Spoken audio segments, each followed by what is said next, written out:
We are back. It's The Voice, the finale. The moment has come. What a night of music. What a great season, great artist, but it's going to come down to these two. Sundance Head! Team Mike! In the fall of 2016, a big, bearded Texan walked onto the stage of The Voice and did something that absolutely nobody saw coming. This man had already been told by one of the most brutal judges in television history that he was singing through his nose. He had already been dropped by a major record label without a single song ever being released. He had spent years playing bars in Texas for handfuls of people, wondering if his dream was ever going to come true.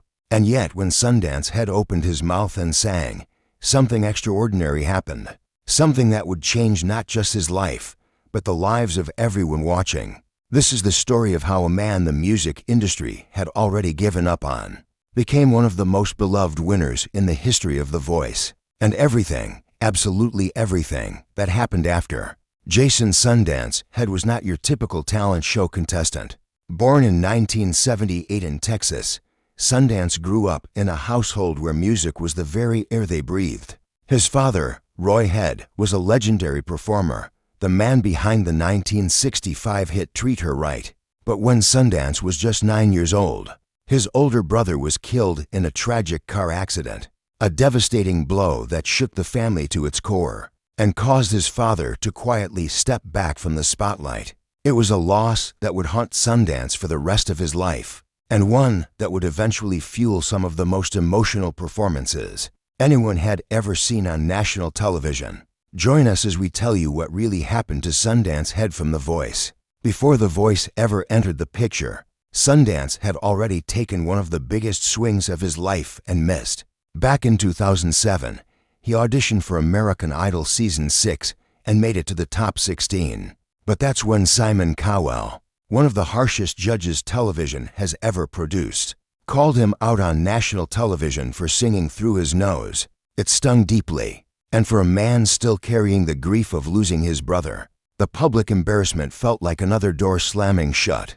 Making matters worse, Sundance actually landed a recording contract with Universal Motown afterward, only for the label to record sessions with him, and then decide not to release a single one of them. The music industry had spoken. Sundance Head was not meant for the big stage.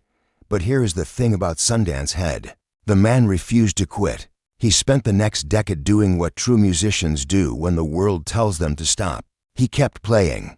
He formed his own band and toured Texas, playing clubs and bars for crowds that sometimes numbered no more than 30 or 40 people. He released independent albums, pouring everything into his craft. His wife, Misty, became not only his partner, but his manager, the woman who believed in him when almost nobody else did. It was Misty who convinced him to audition for The Voice. Sundance didn't want to. After American Idol, risking another rejection on national television was almost too much to bear. But after long, heartfelt conversations, he agreed. One last chance. September 19, 2016. The Voice Season 11 premiere. The studio is buzzing with energy.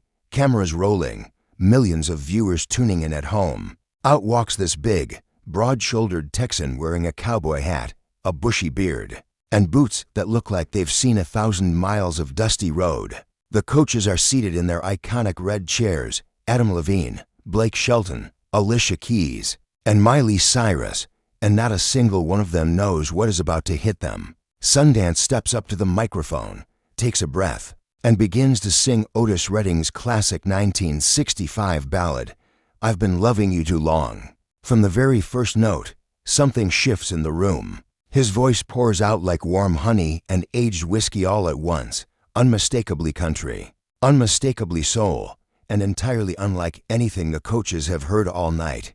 He holds back at first, keeps things restrained and tender, letting the emotion build slowly like a tide creeping toward shore. And then when he reaches the explosive outro, he unleashes everything he has. And the studio erupts.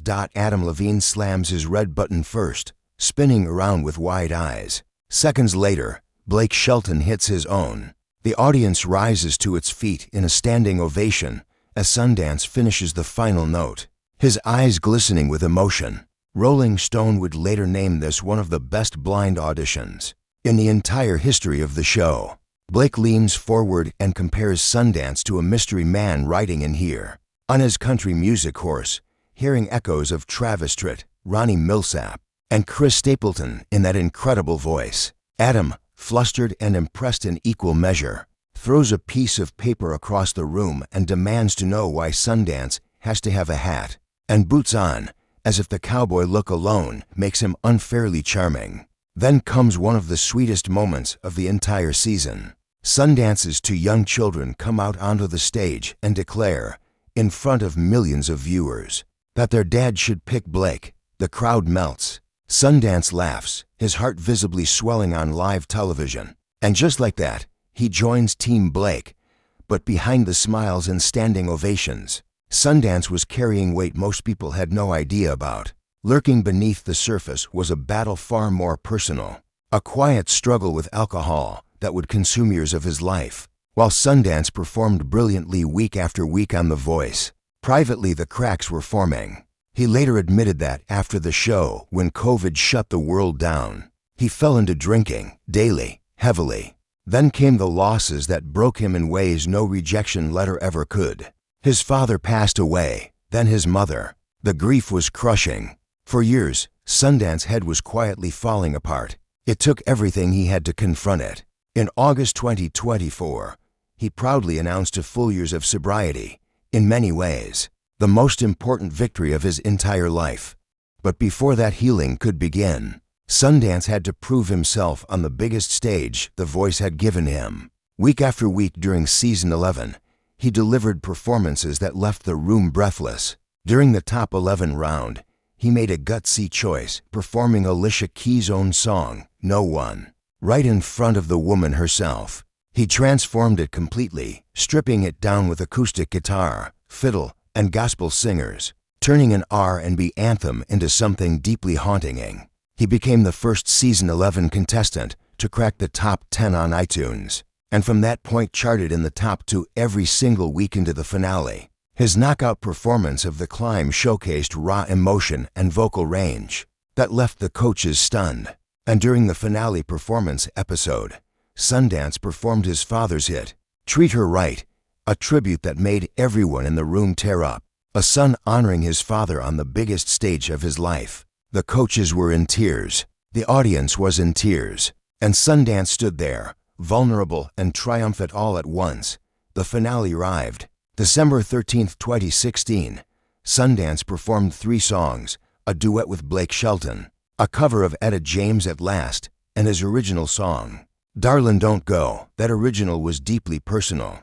Sundance wrote it after an argument with his wife Misty, a love song born from real emotion and real vulnerability. When the votes were counted and the winner was announced, Sundance's head's name echoed through the studio. He had done it, after years of rejection, after a label that silenced him, after a decade of playing small venues across Texas. He was the winner of The Voice Season 11. The tears flowed freely, and in one of the most heartwarming moments of the season, Sundance turned to the cameras and yelled, Misty Head, she's the true champion. His wife, his manager, the woman who had believed in him through every failure. He gave her the crown. Blake Shelton's victory was equally historic, securing his record-breaking 5th win as a coach on the show. So what happened after the confetti settled and the cameras turned off? The answer is complicated, beautiful, painful, and ultimately inspiring. In the immediate aftermath of his win, Sundance joined Blake Shelton on the 2017 Doing It to Country Songs tour, performing in front of massive crowds. He signed with Republic Records and later released music through Wildcatter Records, putting out the single Leave Her Wild in 2018. He headlined Lone Star NYE that same year. The momentum was real. The dream was alive. And then COVID-19 changed everything. The tours dried up. The venues closed. The world stopped spinning. And Sundance found himself trapped in silence. That silence became dangerous. The drinking took hold. The grief of losing both his parents crashed down like a wave he couldn't fight. For a stretch of time, The man who had stood on top of the world was struggling just to get through the day. But Sundance Head is not the kind of man who stays down. He fought back. He got sober. He released his album Starting Over in September 2022, a title that said everything about where he was in his life. He continued to tour, reconnecting with the music that had saved him once before. Then, in November 2024, life dealt Sundance one of the most terrifying blows imaginable. While at his ranch in East Texas, he was accidentally shot in the stomach by his own firearm, a freak accident that could have killed him. He was alone. He had no phone. Bleeding from a gunshot wound, he ran to the end of his driveway and flagged down cars on the highway. After more than a dozen vehicles passed him by, one driver finally stopped and called for help. Sundance was airlifted by helicopter to a hospital in Tyler, Texas. Miraculously, the bullet missed every vital organ. He did not need surgery and was released the same night. "I was sure that I was going to die," Sundance said afterward. "It was one of the craziest things that's ever happened to me." Yet just 3 weeks later, he was back on stage in Plano, Texas, delivering his signature blend of country and soul. When asked about the future, he smiled and told reporters the doctor had said he had 9 lives, and he probably had about 6 left. Sundance Head's story is not just about winning a television show. It is about a man who was told, again and again, that he wasn't good enough, and who refused, every single time, to believe it. It is about a son who honored his father's legacy with every note he sang. It is about a husband who credited his wife as the true champion. It is about someone who faced addiction, grief, and a brush with death, and came out the other side still singing, still creating, still believing. As Sundance himself once said, before The Voice, "I was a musician. I loved playing music because it makes me happy. That's who I am, that unshakable, stubborn, beautiful refusal to give up is what makes his journey one of the most extraordinary stories to ever come out of a talent show." So what do you think about Sundance Head's incredible journey? Let us know in the comments below. Which talent show contestant should we cover next? Drop your suggestions right there. Don't forget to subscribe and hit that notification bell so you never miss another inspiring story like this one. As for Sundance Head, his story is far from over, and we can't wait to see what he